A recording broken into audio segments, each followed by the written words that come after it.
Hello guys, welcome back to my channel. तो आज हम आपके साथ सूप की रेसिपी शेयर करेंगे। तो इसे बनाना बहुत ही इजी है और बहुत ही टेस्टी बनता है और हमारे हेल्थ के लिए बहुत ही बेनिफिट है। तो चलिए स्टार्ट करते हैं वीडियो को। सूप बनाने के लिए हमने यहाँ पे एक छोटा बाउल मशरूम लिया है। मशरूम को हमने इस तरह से काट लिया था, ज़्यादा फाइन नहीं किया है, आप चाहे तो काट सकते हो। यहाँ पे हमने ब्रोकली लिया है, ब्रोकली को भी हमने इस तरह से काट लिया था और इसको भी फाइन नहीं किया है। यहाँ पे हमने 2 टेबल स्पून गार्लिक लिया है, गार्लिक को हमने फाइन चॉप कर लिया था। 4 हरी मिर्च लिया है, इनको भी फाइन कर लिया है हमने। क्रश किया हुआ ब्लैक पेपर लिया है हमने, अगर आपके पास पाउडर है तो उसको भी यूज़ कर सकते हो। वाइट पेपर पाउडर लिया है हमने। विनीगर लिया है 2 टेबल स्पून जितना। चॉप किया हुआ कोरिएंडर लिया है 2 टेबल स्पून जितना। और यहाँ पे हम पार्सली यूज करेंगे, अगर आपके पास है तो ही डालना। ये एक तरीके का धनिया है, इंग्लिश धनिया। यहाँ पे मैंने धनिया के डंठल भी लिया है और इनको चॉप कर लिया था। इनको डालने से सूप में टेस्ट और अच्छा आता है। तो गैस पर हमने एक बर्तन रख लिया है और 1.5 टेबल स्पून हमने ऑयल ऐड कर लिया है। ऑयल को अच्छे से गर्म होने देंगे। ऑयल गर्म हो चुका है, अब हम इसमें चॉप गार्लिक ऐड करेंगे और 15 से 20 सेकंड के लिए गार्लिक को स्टर करेंगे।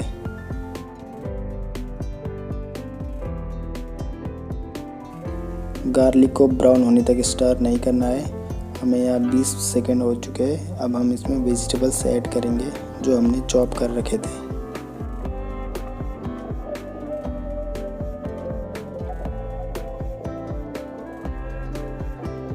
वेजिटेबल ऐड करने के बाद आपने 3 से 4 मिनट के लिए इनको अच्छे से टॉस कर लेना है, जब तक वेजिटेबल हल्के से पक ना जाए। तो गाइस, हमें यहाँ पे 4 मिनट हो चुके हैं और वेजिटेबल भी अच्छे से टॉस हो चुके हैं। अब हम इसमें गर्म पानी ऐड करेंगे।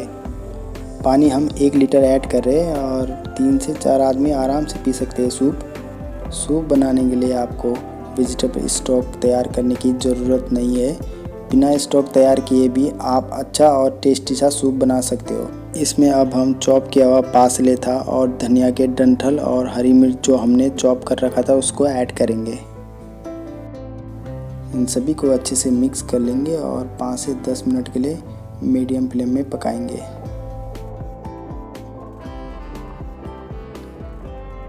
तो गाइस, हमको 10 मिनट हो चुके हैं इनको पकाते हुए। आप देख सकते हो ये पक चुके हैं अच्छे से और उनका कलर भी अच्छे से चेंज हो चुका है। अब हम इसमें सीजनिंग ऐड करेंगे। 1/2 table spoon salt, 1/2 table spoon crush किया हुआ black pepper, 1/2 table spoon white pepper powder, 2 table spoon vinegar. अब हम इन सभी को अच्छे से मिक्स कर लेंगे और 5 मिनट तक हाई फ्लेम में पकने देंगे। तो गाइस, हमको 5 मिनट हो चुके हैं पकाते हुए। अब हम इसमें चॉप किए हुए कोरिएंडर को ऐड करेंगे। कोरिएंडर को ऐड करने के बाद 10 से 15 सेकंड के लिए हम इसको स्टर कर लेंगे। सूप को गाढ़ा करने के लिए हम इसमें कॉर्नफ्लावर का इस्तेमाल करेंगे। हमने पहले ही कॉर्नफ्लावर का पानी बना लिया था। अब हम 3 टेबल स्पून कॉर्नफ्लावर का पानी सूप में ऐड करेंगे।